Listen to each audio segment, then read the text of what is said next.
Eu só invisto em crianças com QI alto. Você ouviu certo. Foi exatamente isso que meu pai disse quando meu tio Caleb perguntou por que ele não me ajudava a pagar a faculdade. Depois disso, não coloquei os pés na casa onde cresci pelos próximos 13 anos. Mas, quando comecei a ter sucesso, eles reapareceram na minha vida dessa vez com um plano para tirar de mim tudo que eu havia construído, só para salvar o filho de QI alto deles. O que eles não esperavam era que eu lutaria com tanta força, e que o plano deles fracassaria por causa disso. Acompanhe minha história e me diga o que acha das escolhas que fiz ao longo do caminho. Olá a todos!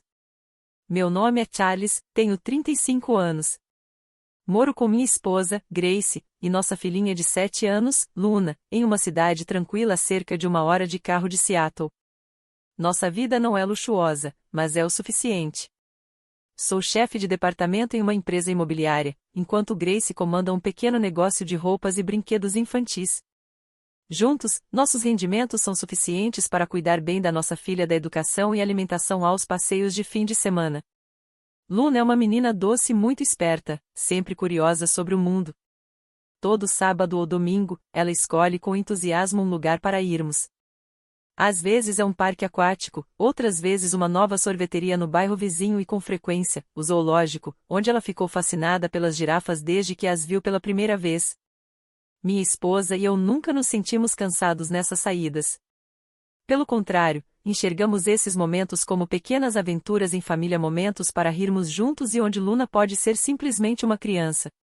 Imagino que alguns de vocês, especialmente os que costumam levar os filhos para visitar os avós, devem estar se perguntando: por que você não leva a Luna para visitar os avós? Ela não tem outros familiares? Eu entendo essa pergunta. Mas eu não levo Luna para ver meus pais porque não quero que eles toquem na minha filha. Não quero que os olhos deles repousem no rosto dela. Não quero que aquelas mãos frias toquem seus ombros. Meus pais ainda estão vivos, com saúde, morando em uma casa grande, cercados de parentes. Mas para mim, eles estão mortos há 2 anos. Não por alguma doença, mas mortos dentro de mim. E fui eu que encerrou essa relação quando eles tentaram se reaproximar depois de todos os anos desde que saí de casa. Faz 15 anos que deixei aquela casa. Eu tinha acabado de fazer 18 anos e estava prestes a começar a faculdade. Um marco na vida de qualquer jovem, um momento que merece apoio, carinho, e pelo menos um parabéns dos pais. Mas, para mim, esse foi o momento em que tomei minha decisão final, sair da casa onde vivi por 18 anos. E não foi por raiva. Também não foi por causa de alguma briga repentina. Saí porque nunca me senti valorizado naquela casa, por mais que eu me esforçasse. Todo o apoio emocional e financeiro era dado ao Lucas, meu irmão mais novo. Lucas é 4 anos mais novo que eu. Quando éramos crianças, nossos pais nos tratavam com certa igualdade. Ganhávamos presentes nos aniversários, íamos juntos ao parque, fazíamos as mesmas atividades extracurriculares. Mas isso foi mudando aos poucos, especialmente depois de uma certa noite, quando Lucas ainda estava no ensino fundamental. Não me lembro exatamente se eu tinha 11 ou 12 anos, só sei que era uma noite durante a semana. Estávamos jantando quando minha mãe, animada, contou que a professora do Lucas tinha dito que ele tinha um QI muito acima da média dos colegas. Os olhos dela brilhavam enquanto falava, e sua voz transbordava orgulho. Meu pai também ficou visivelmente empolgado. Ele olhou para o Lucas e disse: esse garoto tem um potencial real. A partir daquela noite, as coisas começaram a mudar lá em casa. Não foi uma mudança drástica nem imediata, mas sutil o suficiente para que eu percebesse, aos poucos. Quando eu tinha 13 anos, pedi para minha mãe comprar um livro de ficção científica. Não custava nem $10. Ela balançou a cabeça e disse que já havíamos gastado demais naquele mês e que não devíamos desperdiçar dinheiro com coisas sem importância. Eu não discuti. Dobrei o panfleto do livro que tinha trazido da biblioteca da escola e o guardei. No dia seguinte, Lucas chegou em casa com um novo kit de Lego programável voltado para crianças com talento em matemática e engenharia. Custava várias vezes mais que o livro que eu havia pedido. Perguntei à minha mãe sobre aquilo. Ela demorou um instante para responder. Apenas me lançou um olhar frio e disse: seu irmão tem um QI alto. Lego ajuda no desenvolvimento dele. Meu pai, sem nem tirar os olhos do jornal da noite, completou. Sua mãe tem razão. Não fique competindo com seu irmão. Se você tivesse um QI como o dele, nós também estaríamos dispostos a investir em você. Essa frase ficou gravada na minha memória, palavra por palavra. Não por ser cruel, mas por deixar tudo claro. Não havia mais o que dizer sobre o favoritismo deles. Com o passar dos anos, esse favoritismo só ficou mais evidente. Lembro perfeitamente de alguns momentos marcantes. Quando eu tinha 14 anos, meu professor me escolheu para fazer parte da equipe de apresentação da Feira de Ciências da escola. Só 6 alunos foram selecionados. Levei a novidade para casa, esperando, no mínimo, um parabéns. Mas, durante o jantar daquela noite, assim que comecei a contar, minha mãe me interrompeu. Lucas tem prova avançada de matemática amanhã. Não o distraia. Meu pai não disse uma palavra. Apenas assentiu e se virou para perguntar ao Lucas se ele queria que ele imprimisse mais exercícios de prática. Aos 17 anos, meu orientador escolar me falou sobre um programa de exposição antecipada à faculdade, uma oportunidade de passar uma semana vivendo a rotina universitária em uma faculdade estadual. Levei as informações para casa e as deixei cuidadosamente sobre a mesa. Na manhã seguinte, minha mãe olhou o folheto e perguntou: O Lucas já tem idade para se inscrever? Ninguém perguntou se eu queria participar. Aos 18 anos, recebi minha carta de aceitação da faculdade. Era uma universidade pública, com mensalidades acessíveis e um curso claro. Entreguei a carta para o meu pai, com uma pequena esperança de que, talvez, naquele momento, a reação fosse diferente. Ele olhou e disse, com indiferença: Você já tem 18 anos. Agora é por sua conta. Depois disso, nunca mais insisti. Eu já sabia exatamente qual era o meu lugar naquela casa. Um mês depois, mudei-me para o dormitório da faculdade e comecei minha vida longe da minha família. Mas, se fosse só isso, não teria sido suficiente para eu cortar todos os laços por 13 anos. A decisão veio por outro motivo que surgiu no primeiro Natal depois que saí de casa. Naquele Natal, durante meu primeiro ano de faculdade, minha mãe me ligou e me convidou para a festa da família. Em 4 meses desde que fui para a faculdade, nem ela nem meu pai haviam ligado uma única vez para saber como eu estava. Ainda assim, ao receber aquela ligação mesmo com a voz dela soando tão monótona e indiferente quanto sempre foi, eu realmente fiquei feliz. Achei que talvez eles tivessem mudado. Pensei que minha partida silenciosa poderia ter feito eles refletirem. Talvez, só talvez, as coisas fossem diferentes dessa vez. Nas noites que antecederam a festa, eu imaginava a cena: meu pai me recebendo com um aperto de mão firme na porta, minha mãe me perguntando se eu estava comendo bem, os dois, finalmente, dizendo que perceberam o quanto eu tinha amadurecido, que eu também era importante, que tinham errado comigo. Convenci-me dessa fantasia. Acreditei, de verdade, que finalmente haviam me enxergado. Mas aquela festa de Natal destruiu tudo isso em um único, cruel instante. Cheguei em casa mais cedo do que o horário que minha mãe havia sugerido. Parte para evitar o trânsito, mas principalmente porque estava ansioso para vê-los. Levei comigo uma garrafa de vinho $30 gastos do meu trabalho de meio período. Escolhi um tinto do Oregon porque me lembrava de meu pai comentando, uma vez, que queria experimentar vinhos de lá. Quando abri a porta, havia apenas alguns convidados adiantado. A casa ainda estava silenciosa. Caminhei pelo corredor em direção ao meu antigo quarto, quando ouvi a voz do tio Caleb, irmão mais novo do meu pai, conversando com ele na sala de estar. A porta estava entreaberta. Eu não pretendia ouvir, mas congelei no momento em que escutei claramente a pergunta do meu tio. Ouvi dizer que o Charles teve que pegar empréstimo estudantil e trabalhar meio período para pagar a faculdade? E a resposta do meu pai veio imediata, palavra por palavra, sem hesitação. Eu só invisto em quem tem QI alto. Eu só invisto em quem tem QI alto. Alguns segundos depois, ele completou, em voz mais baixa mas sem qualquer dúvida ou arrependimento: Essa família só precisa do Lucas. Quanto ao Charles, ele pode ir embora e nunca mais voltar. Depois de ouvir isso, nem sei descrever o que passou pela minha cabeça. Só lembro da minha mão tremendo, e então num piscar de olhos a garrafa de vinho escorregou e caiu no chão de madeira, se espatifando em 1000 pedaços. O som ecoou alto, seco, naquela casa que um dia eu chamei de lar. O tio Caleb se virou rapidamente e me viu. Seu rosto mostrava desconforto, talvez até um leve arrependimento, mas não o suficiente para parecer que estava do meu lado. Quanto ao meu pai, ele apenas me lançou um olhar frio e disse, sem a menor empatia: QI baixo e desajeitado também. Limpe isso. Foi aí que o tio Caleb explodiu. Não se importou mais em manter as aparências. Não tentou amenizar a situação. Olhou direto nos olhos do meu pai e disse: Que diabos você está dizendo, Austin? Sem esperar por resposta, ele se virou para mim. Sua voz suavizou, tentando me acalmar. Charles, me escuta. Seu pai provavelmente só estava brincando. Não leva isso a sério, vem comigo. Ele deu um passo à frente e colocou a mão no meu ombro, tentando me afastar dali. Mas eu não fui. Afastei-me devagar, olhei nos olhos dele e disse calmamente: Eu tô bem. Então me virei para o meu pai, encarei-o e disse: Se é assim que você se sente, então eu vou sumir da sua vista do jeito que você quer. E lembre-se, você só tem um filho. O nome dele é Lucas. Assim que eu terminei, meu pai bateu com força na mesa. O estalo agudo ecoou pela sala. Ele gritou, com a voz tremendo de fúria: O que foi que você disse?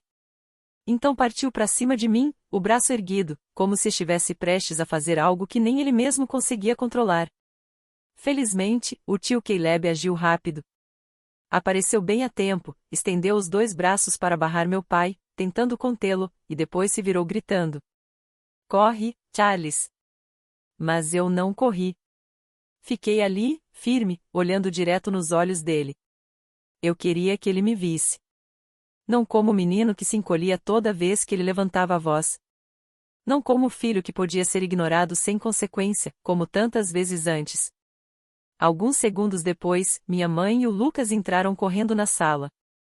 Mas, em vez de perguntar o que estava acontecendo, em vez de tentar entender o que tinha levado a situação até ali, ela foi direta, levantando a voz: O que você fez agora, Charles? Mal chegou e já está causando problema. Fiquei em silêncio. Não porque eu não tivesse o que dizer, mas porque, naquele instante, me perguntei: se fosse o Lucas ali no meu lugar, se o pai tivesse avançado contra ele daquela forma, humilhado fosse ele, ela teria dito a mesma coisa? Eu não precisava de resposta. O tom da voz dela, a forma como me olhou, já diziam tudo. Ela me culpou sem saber de nada. Falou como se tivesse presenciado tudo, entendido tudo. Mas não viu nada. Não perguntou nada. E, principalmente, não se importou em ouvir uma única palavra minha. Naquele momento, com o tio Caleb ainda ofegante, o rosto do meu pai tomado pela raiva, e minha mãe me acusando sem sequer entender, eu soube que tinha cometido um erro. Errado em acreditar que eles poderiam mudar. Errado em pensar que ainda havia espaço para mim naquela casa. E, acima de tudo, errado em ter voltado. Logo depois que minha mãe e o Lucas entraram, não esperei nem mais um minuto. Saí em silêncio, mas com a certeza do que fazia. Naquela noite, na viagem de ônibus de volta pro dormitório, encostei a cabeça na janela e fiquei ouvindo o som suave dos pneus a cada desaceleração. As luzes amarelas da rua iluminavam brevemente o mundo lá fora, e minha mente revisitou tudo o que tinha acontecido horas antes. Cada palavra, cada olhar, cada reação, repetindo-se sem parar dentro da minha cabeça como se algo dentro de mim estivesse dizendo: não esqueça. E, cercado pelo silêncio espesso do ônibus, uma decisão se formou dentro de mim mais clara do que nunca. Eu precisava ter sucesso. Não por vingança. Não para provar nada a ninguém. Mas para construir uma vida onde eu nunca mais precisasse voltar àquela casa. E cumprir a promessa que fiz a mim mesmo naquela noite. Depois de 4 anos de faculdade, me formei com notas boas o suficiente para receber uma oferta de emprego exatamente no lugar onde tinha feito estágio. Não precisei procurar. Não precisei mandar currículo. Não precisei bater em porta alguma. Eles me ofereceram. Eu aceitei. E sabia que não foi por pena. Foi por mérito. Foi algo que conquistei sozinho. E foi nesse trabalho que conheci a Grace, a mulher que mais tarde se tornaria minha esposa. Ainda lembro com clareza daquela tarde. Quase 9 anos atrás, eu estava de plantão no escritório, cuidando da papelada de um bloco de apartamentos para alugar. Por volta das 22 horas, Grace entrou com uma pilha de documentos nas mãos. Estava um pouco nervosa, mas ainda assim elegante, educada e firme.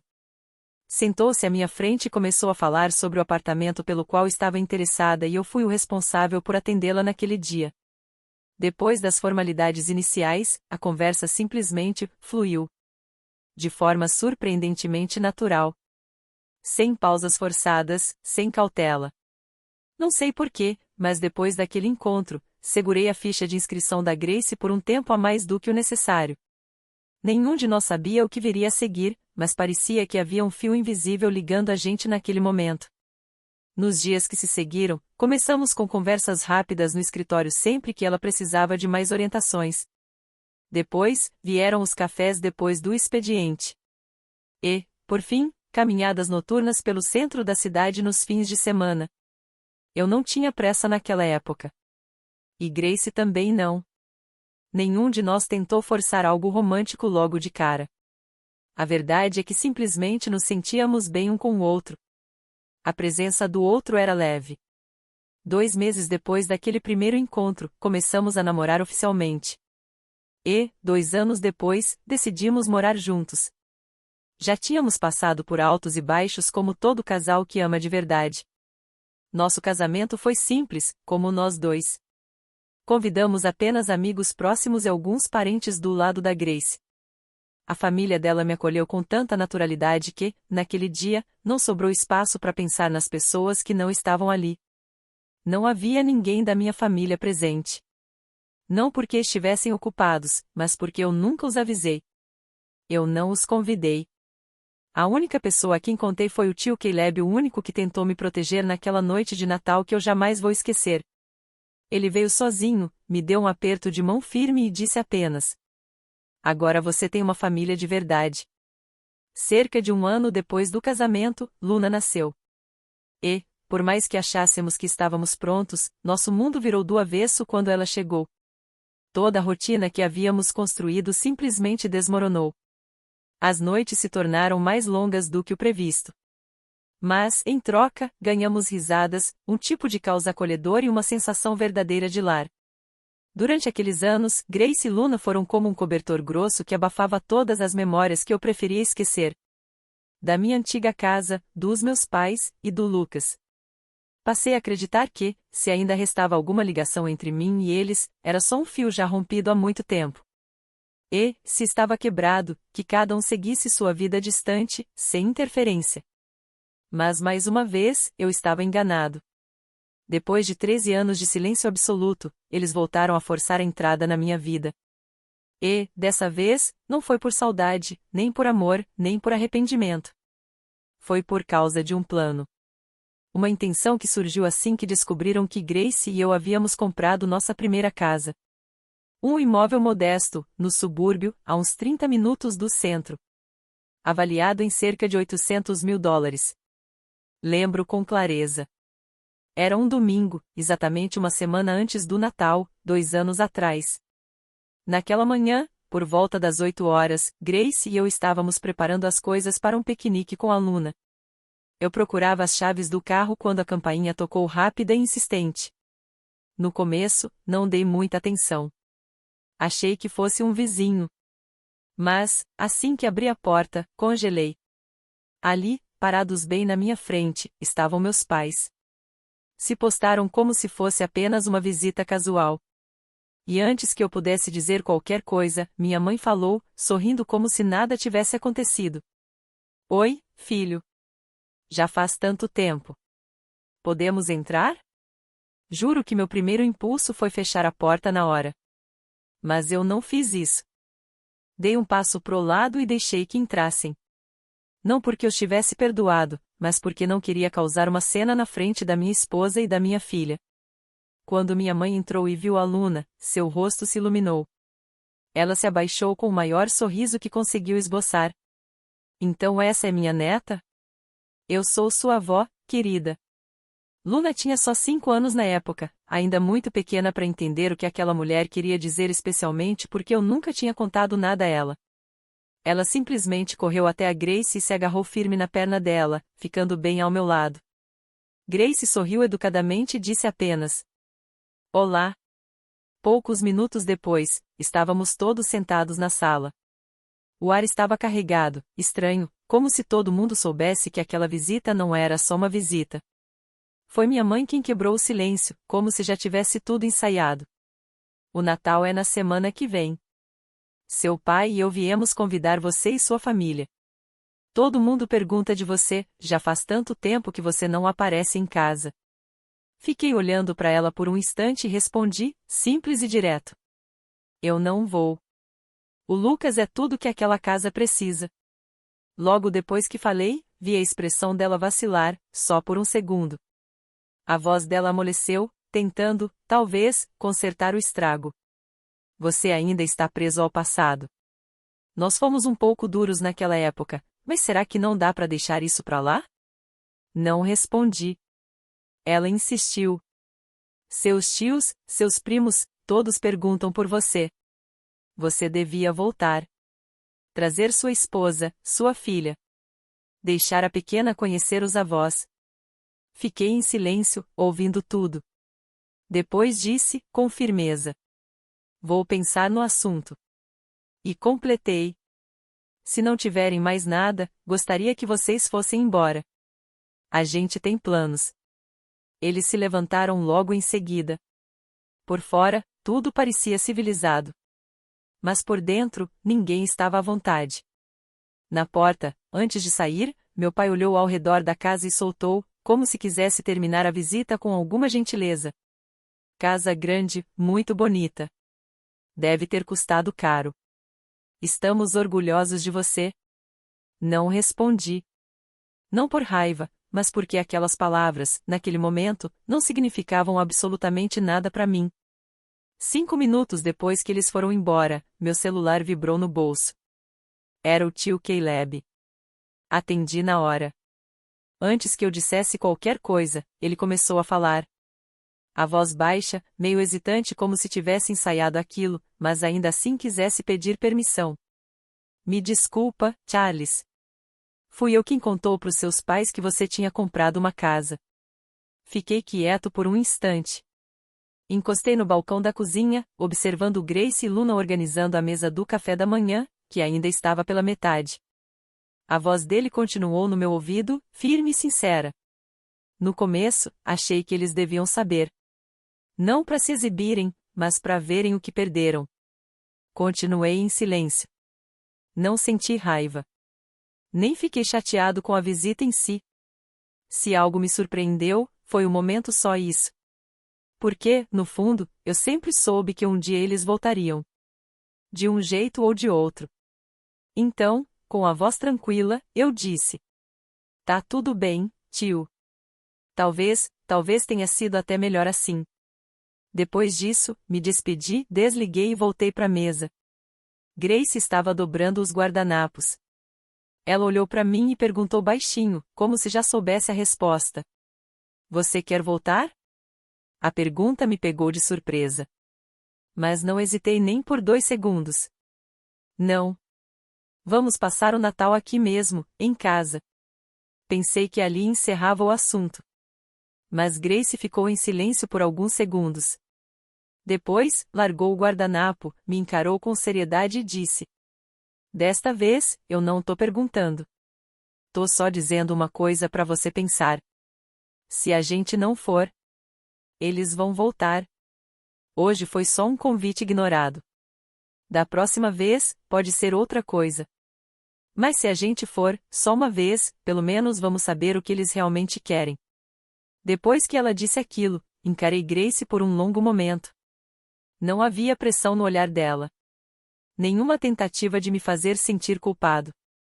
Ela disse o que precisava dizer e me deixou com a decisão. Alguns minutos depois, assenti. Não porque meu coração tivesse amolecido, mas porque eu sabia que ela estava certa. Se esse capítulo precisava ser encerrado, então tinha que ser feito de forma limpa. Sem pontas soltas. Sem deixar brechas para alguém empurrar a porta de novo.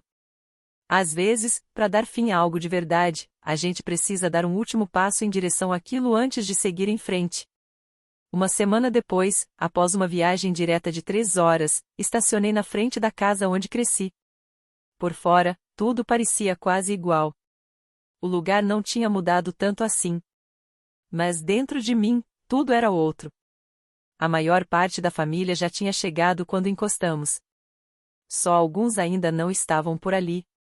Enquanto eu abria o porta-malas para pegar as coisas da Luna, tio Caleb saiu de casa às pressas.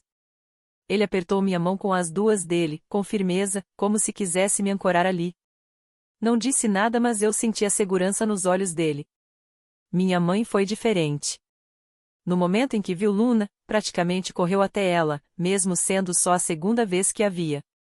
Abraçou-a com entusiasmo, falando com uma doçura exagerada, como se fossem íntimas de anos. Mas Luna não estava acostumada com ela como da outra vez. Se afastou instintivamente e correu de volta para se agarrar na perna da Grace. Depois de estacionar o carro direito e pegar as coisas da pequena, entramos. Alguns parentes mais velhos vieram nos cumprimentar primeiro. Não mudaram tanto, tirando o tempo, que agora marcava forte no rosto de cada um. Cumprimentei todos com educação, apenas o necessário. Teve gente que eu nem reconheci. Alguns primos que eu lembrava de anos atrás já estavam adultos. Um deles parecia até mais velho que eu. No geral, a atmosfera era boa. Dava para ver que minha mãe tinha se esforçado bastante na preparação. Enquanto conversava com alguns parentes, Lucas apareceu. Uma mão no bolso, a outra estendida para mim, com aquele sorrisinho cínico no rosto. Bem-vindo de volta, mano. Não apertei a mão dele. O que mais me irrita é quando alguém tenta te cumprimentar mantendo a outra mão enfiada no bolso. E ele sabia disso. Uns 30 minutos depois de nos acomodarmos, a festa começou oficialmente. Já fazia muito tempo que Grace e eu não íamos a uma reunião de família daquele tamanho. O lugar estava bem decorado, a comida era farta, e uma música ambiente tocava suavemente num alto-falante no canto da sala. Luna, com seus 5 anos, estava encantada. Balançava no ritmo da música, cantarolando trechos sem saber a letra. Pura, leve, cheia de energia. Fiquei observando ela por um bom tempo. E me perguntei se tinha cometido um erro ao trazê-la ali apesar da aparência alegre da festa. As risadas enchiam a casa. A comida não parava de chegar. Tudo parecia festivo. Mas dentro de mim, uma sensação estranha começava a crescer. Um incômodo silencioso, como se um arrepio frio descesse pela nuca mesmo com todas as janelas bem fechadas. E então, quase uma hora depois do início da festa, entendi que aquela sensação fazia sentido. A essa altura, a maioria das pessoas já tinha terminado de comer. Alguns dos parentes mais velhos falavam alto. Os mais jovens já começavam a sentir o efeito do álcool, e as risadas ficavam mais intensas a cada nova dose. No momento que pareceu quase ensaiado, justamente quando o ambiente se acalmava, minha mãe se levantou, caminhou até o aparelho de som, pegou o microfone como se fosse a coisa mais natural do mundo, e começou a falar. Cada palavra que ela disse dali em diante foi como uma faca, afiada e lenta, girando no meu peito. Tudo outra vez, bem ali, na frente da minha esposa, da minha filha e de uma sala cheia de parentes. Assim que pegou o microfone, ela começou agradecendo a todos pela presença no encontro. A sala se encheu de aplausos calorosos. Vi alguns acenando com a cabeça, outros levantando os copos em aprovação. Assim que o barulho cessou, ela continuou. Hoje, estamos muito felizes por ter nosso filho mais velho, Charles, de volta à família depois de mais de uma década afastado das reuniões, porque ele estava trabalhando longe de casa. Soltei uma risada baixa. Aquela risada amarga, meio cínica, que escapa sem pedir permissão. Trabalhando longe de casa. Achavam mesmo que eu tinha esquecido quem me empurrou para fora daquela mesa de jantar? Mas ela não parou. Seu tom agora era orgulhoso, quase como se estivesse lendo meu currículo para um comercial de TV. Charles tem 33 anos agora e é o orgulho da nossa família. Comprou uma casa de $800.000, sem pedir um centavo emprestado de ninguém. Mais aplausos. Dessa vez, mais altos. Vi olhares se voltando para mim. Alguns sorrisos. Alguns tapinhas no ombro alheio com frases como: impressionante, né? Tem sangue de maçom. Seja lá o que ele faça, é casca grossa, com certeza. Eu não reagi. Continuei sentado, costas eretas, mãos apoiadas nas coxas, olhos fixos nela esperando para ver até onde ela teria coragem de ir. E então, ela foi. Com a voz um pouco mais aguda, como quem precisa garantir que todos estejam ouvindo. Mas o que mais nos enche de orgulho não é a casa que o Charles comprou. É o sacrifício que ele fez por esta família. Fez uma pausa. O silêncio tomou conta da sala. E então continuou. Charles sabe que seu irmão mais novo, Lucas, está passando por um momento difícil.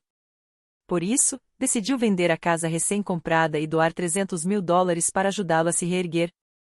Ouvi um tilintar leve à minha esquerda. Alguém tinha acabado de pousar o copo com força, em choque. Meu ouvido começou a zumbir. A sala, antes barulhenta com aplausos, agora estava mergulhada num silêncio pesado. Era isso. O meu instinto estava certo desde o começo. Sabia que havia algo errado, só não imaginei que iriam tão longe. Eles ficaram ali, mentiram descaradamente bem na minha frente. Na frente da minha esposa. Na frente da minha filha. Quando os sussurros começaram a se espalhar pela mesa, levantei-me. Não falei nada com a Grace. Não olhei para ninguém. Fui direto até minha mãe. Estendi a mão e peguei o microfone da mão dela.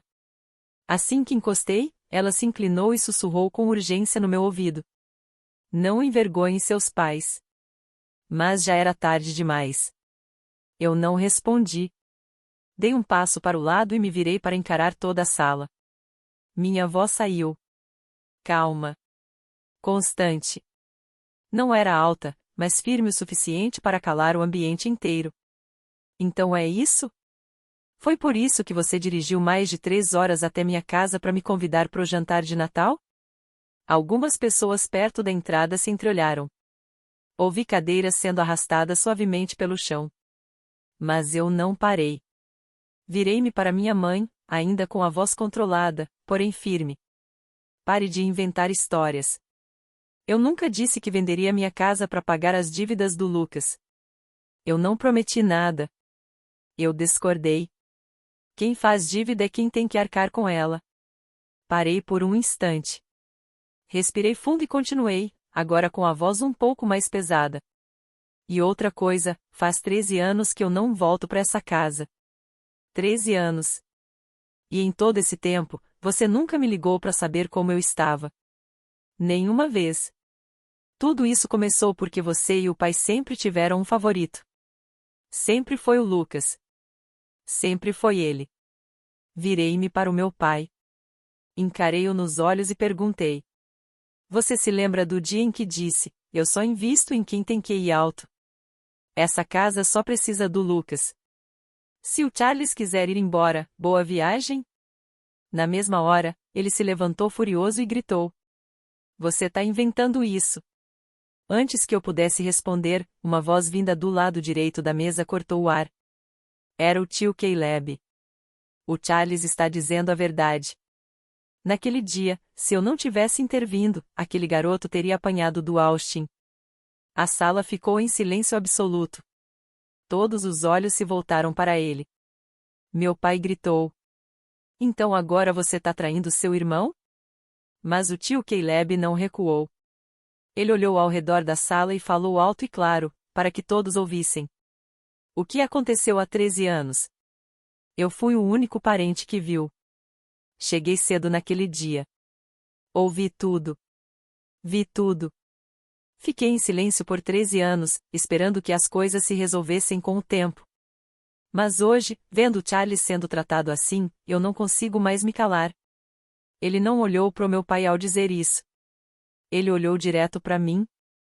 E, pela primeira vez naquela noite, eu não me senti sozinho. Logo depois que o tio Caleb terminou de falar, o silêncio dominou a sala. Ninguém gritou. Ninguém discutiu. Mas, um por um, em pequenos grupos, as pessoas começaram a se levantar, pegar suas coisas e sair da festa. Não era preciso explicação. Ouvi murmúrios perto da porta. Nem se incomodem em me chamar da próxima vez. Uma festa para esse tipo de coisa? Por favor? Não olhei na direção deles. Levantei, segurei a mão da Luna e fiz um gesto para Grace. Saímos dali. Aquela noite, em todos os sentidos, marcou o rompimento final entre mim e a família a qual um dia pertenci. Não havia mais nada a ser consertado. Não havia mais nada a fingir. No dia seguinte, assim que chegamos em casa, entrei com um pedido de ordem de restrição contra meus pais. Eu não queria mais que eles aparecessem na minha porta. Não queria ligações para Grace. Não queria que de repente tentassem abraçar a Luna como se nada tivesse acontecido. Uma semana depois, pressionados pelos parentes que presenciaram tudo, eles reapareceram. Mesma porta. Mesmos rostos. Mas dessa vez, sem gritos. Sem palavras duras. Quando estendi a ordem judicial para minha mãe, ela me olhou por um longo tempo. Então, disse apenas uma coisa. Você é tão cruel. E com essas palavras, ela se virou e foi embora, sem olhar para trás. E assim, de repente, 2 anos se passaram desde aquela noite de Natal. Ainda vivo uma vida pacífica. Tenho Grace, Luna e um lar. Eu realmente quero voltar para casa no final de cada dia. E agora essa alegria está prestes a dobrar. Grace acabou de me dizer que estamos esperando outro bebê. Não sei como meu filho enfrentará o mundo algum dia, mas uma coisa eu sei. Eles crescerão em um lar onde a gentileza nunca será algo pelo qual terão que abrir mão. Se você está ouvindo isso e ainda está dividido entre manter um relacionamento antigo só por causa da família ou escolher viver sua própria vida, eu quero dizer o seguinte. Ninguém tem o direito de interferir na vida que você passou anos construindo para si mesmo. E às vezes, manter distância de pessoas que um dia te machucaram não é algo frio ou cruel. É simplesmente sua maneira de dizer a si mesmo: eu mereço viver uma vida gentil, cercado de pessoas que realmente me valorizam.